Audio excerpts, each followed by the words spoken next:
Orang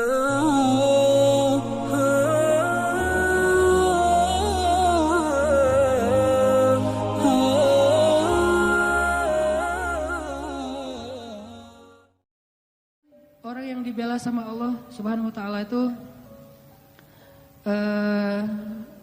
Aisyah, istri Nabi SAW, yang dijuluki dengan dua panggilan Aisyah. Yang satu panggilannya Humaira. Apa arti Humaira? Kalau lagi malu wajahnya merah. Pernah ngeliat cewek wajahnya merah? Pakai gitu ya. Kalau Aisyah itu bukan karena dia make upan, memang wajahnya merah kalau lagi malu. Kalau Nabi muji-muji Aisyah, malu merah.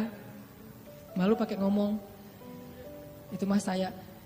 Aisyah Humaira, wajahnya kemerah-merahan. Saking putihnya Aisyah, Abu Bakar itu kan orangnya putih, makanya anaknya juga kenapa dipanggil Abu Bakar? Padahal bukan nama aslinya, itu Aka lah ya, S non S gitu. Aka Abu Bakar. Kenapa dipanggil Abu Bakar? Abu Bakar itu artinya bapak yang punya anak perawan yang cantik-cantik. Aisyah, Asma, itu cantik-cantik semua tuh. Makanya bapaknya dipanggil Abu Bakar. Kita kalau punya yang belum nikah, yang udah nikah, kalau punya anak cewek 2 orang, maka dia bisa dipanggil Abu Bakar. Walaupun namanya bisa aja Asep, bisa aja siapa gitu, tapi bisa dipanggil Abu Bakar. Kenapa? Punya anak perawan, cantik, soleha. Humaira. Nama lainnya, Nabi juga senang manggil Aisyah itu dengan panggilan Aish. Disingkat Aisyah jadi Aish. Dalam bahasa Sunda jadi Eis. Itu benar. Pasti orang Sunda manggil Eis itu asal muasalnya dari panggilan Aisyah. Karena kita nggak bisa susah ngucapin A, dari Ais jadi Eis. Berarti orang Sunda juga ada hubungannya dengan para ulama. Eis. Jadi yang manggil istrinya walaupun nama istrinya mungkin siapa gitu ya, manggil aja Eis. Kok Eis sih? Aisyah gitu. Aish. Panggilan sayang Nabi nih. Saking cantiknya Aisyah, banyak yang sebetulnya baper ketika Nabi nikah sama Aisyah. Patah hati cowok-cowok Madinah. Wah, apaan sih Nabi nikah sama Aisyah? Ramai aja tuh. Ketika Nabi nikah sama Aisyah. Suatu hari Nabi itu lagi jalan, lagi touring gitu sama sahabat-sahabat. Bahasa dulu mah berangkat berjihad ya. Cuman sebutlah touring. Karena Nabi sambil berjihad juga, sambil touring, sambil main. Nah Nabi itu kan kalau berangkat touring bawa istri ya. Jadi kalau yang berangkat touring gak bawa istri kurang ikut sunnah menurut saya. Touring memotoran bawa istri. Tadi jangan bawa jas hujan. Biar kalau hujan mah gak pakai baju. Nah Nabi lagi touring nih dengan para sahabat, sekitar 1000 motor lah ya, bermerek onta. Jalan touring sama para sahabat, di tengah jalan mampir di rest area. Kan panjang nih perjalanannya, ada rest area. Ini kayaknya rest areanya bagus, masjidnya gede gitu ya, ada KFC segala macam lah, bisa makan di situ, ada tempat ngopi. Mampir tuh di rest area. Pas lagi mampir di rest area, Aisyah kan dia naik kendaraan yang tertutup. Onta di atasnya ada kayak tandu gitu ditutup, khusus buat cewek biar gak kepanasan. Kalau yang cowoknya naik onta yang terbuka. Kalau bahasa kita sekarang tuh mobil lah ya. Aisyah naik mobil, suaminya naik motor. Yang nyetir siapa ya? Dan cara nih ada gimmick dikit tapi penting ya. Bekal buat teman-teman nanti kalau udah nikah. Nabi itu romantis banget loh sama istrinya. Kalau lagi touring gitu, istrinya pengen naik ke atas onta, maka Nabi akan jadikan lututnya sebagai tangga buat istrinya naik ke atas onta. Kan onta tuh tinggi tuh. Udah duduk juga masih jangkung tinggi gitu kan. Maka Nabi akan jongkok. Aisyah. Akhirnya Aisyah nginjak lutut Nabi, dipegang sama tangan Nabi, dinaikkan ke atas onta. Tuh cowok banget tuh. Makanya kalau kita pengen naikin istri kita ke atas motor, walaupun motornya bebek ya, gak masalah lah. Motor bebek, udah diceperin lagi tuh, rendah gitu ya. Mah, apaan sih Pak, bisa sendiri kali gitu. Pengen ikut sunnah malah gagal. Jadi sunnah Nabi itu banyak yang seru-seru loh, keren-keren. Baca aja sirah dia, jangan cuma baca hadis teks ya. Baca juga sih sirah, banyak banget sunnah Nabi yang keren-keren, romantis. Touring nih, berhenti di rest area. Aisyah punya kendaraan sendiri. Pas lagi berhenti di rest area, Aisyah pengen ke belakang. Karena di rest area itu ada toilet segala macam, ada ikhwan, ada akhwat, Aisyah pergi ke belakang. Waktu itu Aisyah pakai kalung yang diberikan oleh ibunya, kalung hadiah pernikahan. Cuman centelannya itu udah agak-agak longgar gitu. Pas lagi ke belakang, balik, baru sadar pas dipegang di dadanya, oh kalung saya jatuh hilang. Akhirnya minta izin ke Nabi, ya Rasulullah, kalung saya jatuh udah dicari-cari dari tadi gak nemu. Tolong cariin dong. Akhirnya Nabi pun nyari, gak nemu, mengerahkan para sahabat nyari. Sampai akhirnya nemu pas udah malam. Berhentinya sore, waktu asar sampai sunset, sampai udah malam, akhirnya mereka baru nemu tuh kalung. Karena udah kemalaman, Nabi pun memutuskan ya udah kita bermalam di sini deh, nggak usah ngelanjutin perjalanan, berhentilah sahabat di situ. Karena rest areanya nggak terlalu besar dan airnya sedikit, akhirnya pas waktu subuh mereka tidak cukup air, nggak bisa berwudu untuk sholat subuh. Mulailah muncul desas-desus, mulai muncul lagi tweet di antara para sahabat. Ada yang pertama nge-tweet akhirnya pada repost, jadilah viral. Apa tweetnya? Ini gara-gara Aisyah nih. Kita nggak bisa sholat subuh, nggak punya air gara-gara Aisyah. Hashtag gara-gara Aisyah, sebar. Wah pada sebel sama Aisyah, ini gara-gara Aisyah. Benar ya gara-gara Aisyah sih, masalah kalung aja kok rame sih, lama-lama amat dan seterusnya. Kalung mah bisa beli lagi nanti di Madinah, rame aja di antara sahabat. Gara-gara mereka rame, turunlah ayat tentang tayamum. Itulah cerita di balik ayat tayamum di surat Al-Maidah. Kalau kalian gak menemukan air, maka berwudulah dengan cara tayamum dengan debu-debu yang bersih. Diajarin sama Allah tekniknya, tutorial tayamum. Itu jelas tutorialnya di satu ayat. Setelah ayat itu turun, sahabat-sahabat mulai tweet yang baru. Gara-gara Aisyah tapi keren. Mulai pakai jempol emotikonnya. Tadi gara-gara Aisyah emotikonnya cemberut. Sekarang gara-gara Aisyah jempol emotikon tersenyum. Gara-gara Aisyah akhirnya kita punya keringanan fikih dalam berwudu yaitu tayamum. Berkah Aisyah. Paginya Aisyah, wah rame aja. Asal lewat Aisyah gitu. Pada respect gitu kan sama Aisyah gara-gara dia turun ayat. Jalan lagi nih. Kan touringnya jauh banget tuh. Lintas Pulau Jawa kan ya. Jauh banget lah pokoknya. Jalan lagi, ada rest area, berhenti lagi. Aisyah lagi seperti biasanya, semua orang pasti ke belakang. Aisyah ke belakang, datang, jatuh lagi tuh kalung. Ini cara takdir Allah nih. Jatuh lagi kalung, waktu itu Aisyah udah gak enak mau ngasih tahu Nabi. Daripada ntar viral lagi kan ya, jadi trending topik. Ya udah deh, gua cari sendiri aja. Lagi nyari-nyari di belakang, nyari-nyari kalung yang jatuh. Nabi memutuskan, ayo kita lanjutkan perjalanan. Sehingga para sahabat pun memberdirikan onta itu dan jalan. Nah tadi Aisyah kan masuknya di atas tanduk.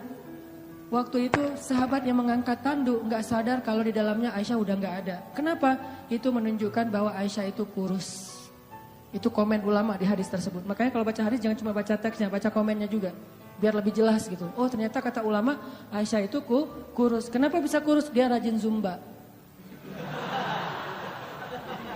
Zumbanya Aisyah ngepel di rumah, beres-beres rumah itu zumbanya Aisyah. Jadi keringatan terus sehingga badannya tuh bagus. Gak pernah lebih dari 55 kilo. Kalau ada di atas 55 kilo berarti gak ikut sunnah. Ya. Buat cewek ya, buat cewek. Aisyah tuh masih kurus, jadi dia ada di dalam tandu gak ada, sama aja gak terlalu ngaruh. Karena berat tandu lebih berat daripada Aisyah. Begitu diangkat oleh para sahabat, gak sadar kalau Aisyah udah gak ada di dalam tandu. Jalanlah Nabi. Yuk berangkat, semuanya pada jalan. Kalau di tol kan gak bisa balik arah tuh, udah jalan-jalan aja, ketinggalan di rest area. Nah Aisyah lagi nyari-nyari, pas dia dapat, senang, alhamdulillah udah dapat nih. Balik ke tempat Nabi tadi berhenti, ternyata pasukan Islam atau rombongan touring udah pada pergi. Ketinggalanlah Aisyah dari rombongan touringnya. Karena tertinggal, Aisyah pun berpikir nanti kalau Nabi sadar, pasti Nabi akan jemput lagi nih. Ya udah saya tunggu aja. Sambil nunggu Aisyah pun duduk di sebuah batu bersandar. Karena nunggunya lama bersandar di batu, lama-lama ketiduran. Tertidur di sebuah batu gitu. Nabi kalau ngelakuin touring biasanya menempatkan seorang sahabat sebagai penyisir jalan di belakang. Takutnya ada barang yang ketinggalan, orang ketinggalan kayak gitu. Namanya Sofwan bin Mu'attal. Sofwan ini jomblo terkeren di Madinah. Anak Madinah yang keren, masih jomblo pula. Dan biasanya cewek-cewek kalau Sofwan lewat, Sofwan gitu. Sofwan tuh terkenal lah, paling keren. Kalau di Mekah yang keren kayak Sofwan itu Mus'ab bin Umair. Yang parfumnya nggak ada duanya di Mekah, cuma ada satu. Sehingga kalau Mus'ab lewat di sebuah gang, cewek-cewek langsung sadar, Mus'ab baru lewat loh, kenapa? Gua cium harumnya parfum Mus'ab. Kalau Mus'ab nyuci pakaiannya, maka orang berlomba-lomba pengen ngambil pakaian itu untuk cuci bareng dengan pakaian dia supaya parfumnya pindah. Saking kerennya parfum. Memang parfum gimana? Harga 100 milinya, 100 mili itu yang kecil 20 juta. Karena saya pernah pas lagi umroh nyari-nyari parfum kayak gitu tuh di Bin Daud, di Hilton, di depan Masjidil Haram. Pas saya masuk ditanya sama yang penjaganya, dari mana? Indonesia. Udah gak usah masuk deh. Kenapa? Indonesia bakhil katanya. Kalau Malaysia boleh masuk, kalau Indonesia nggak boleh. Ini penghinaan nih kata saya nih. Masa orang Malaysia boleh masuk? Soalnya orang Malaysia kalau masuk beli. Kalau kita cuma window shopping gitu kan. Udah pergi. Saya tanya, karena saya bisa bahasa Arab capruk. Anak uhibbu supermil lah pokoknya ya. Capruk aja, banyakin ain aja pokoknya biar Arab gitu ya. Akhirnya dia nggak ngerti, udah masuk aja lah. Karena nggak ngerti ya, daripada rame. Masuk ngeliat parfum 1 milinya 100 mili yang kecil gitu. Harganya 20 juta. Pas saya lihat langsung jantungan. 20 juta berarti sekali pakai 100 ribu. Dicoel sekali 100 ribu, 2 kali 200 ribu. Sehari 500 ribu pakai parfum doang. Itu Mus'ab bin Umair. Sofwan gitu juga tuh. Anak Madinah yang bisa dibilang cowok kece-nya Madinah lah. Lagi nyisir, pas sampai di rest area, ngelihat ada cewek lagi tidur di atas batu. Bukan tidur, lebih tepatnya bersandar di batu ketiduran. Pas Sofwan mendekat, ngelihat wajahnya, ternyata itu Aisyah. Langsung Sofwan berta'awuz. A'udzubillahi minasyaitonirrajim. Terus Sofwan mengatakan, taraju, innalillah wa inna ilaihi raji'un. Taraju yang di Tasik Garut, itu dari bahasa Arab. Taraju. Apa arti taraju? Innalillah wa inna ilaihi raji'un. Taraju artinya mengucapkan innalillah.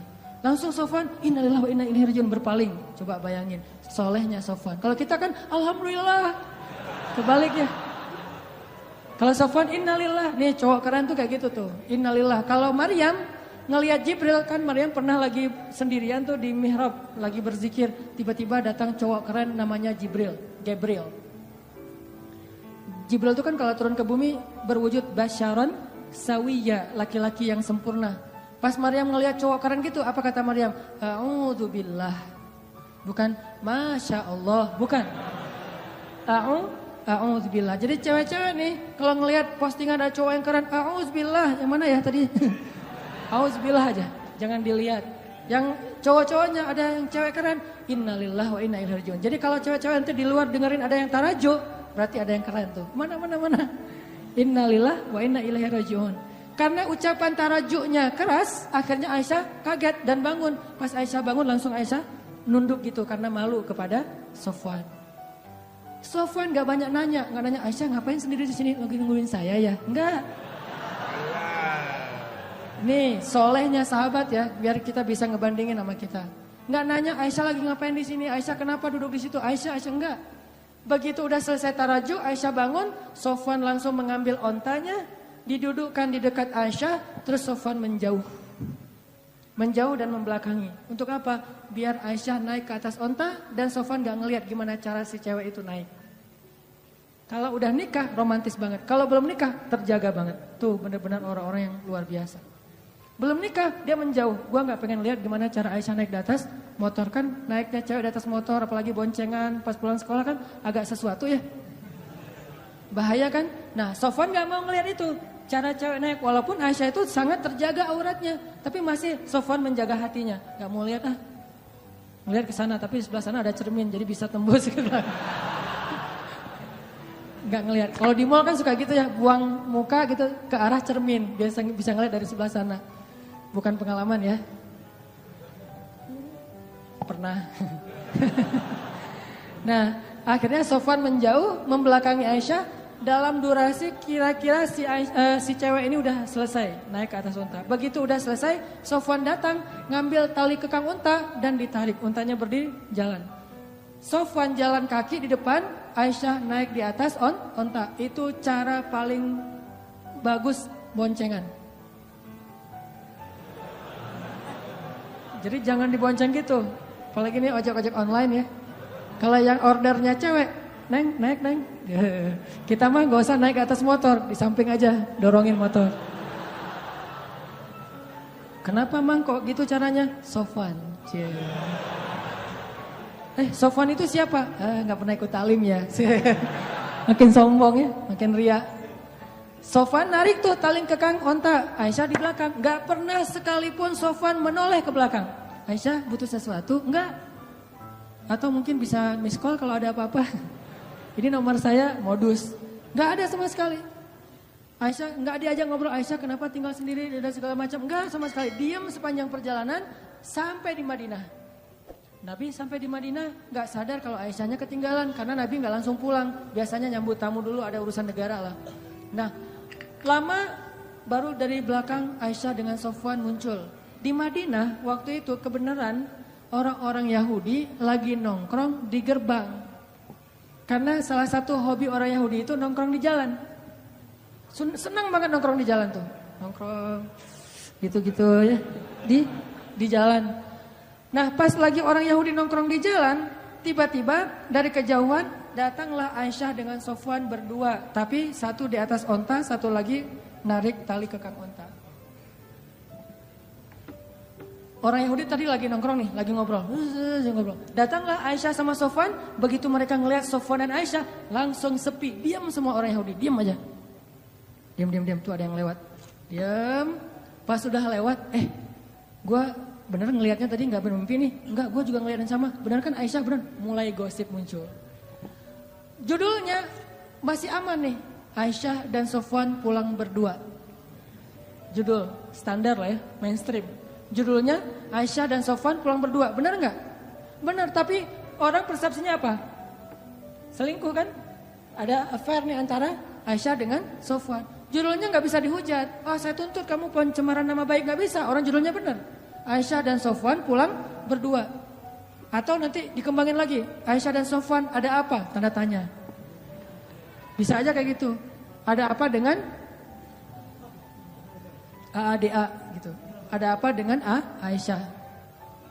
Nah gara-gara orang Yahudi nyebarin tweet, hashtag, postingan kayak gini. Mulai viral di antara kaum muslimin. Ada apa dengan Aisyah? Aisyah selingkuh. Aisyah dan Sofwan ada sesuatu. Ramelah fitnah di antara kaum muslimin tentang Sofwan dan Aisyah. Sampai akhirnya fitnah ini terdengar kepada Rasul. Nabi juga sempat hampir ragu sama Aisyah. Saking semua orang ngebicarain itu. Lo udah dengar berita belum? Apa? Aisyah sama Sofwan ternyata kemarin pulang berdua ada sesuatu tuh. Oh gitu? Kan suka gurih ya. Omongan-omongan kayak gini nih. Bisa ditambah-tambahin, pecinnya ditambahin. Jadilah pecinnya banyak. Makin banyak pecin.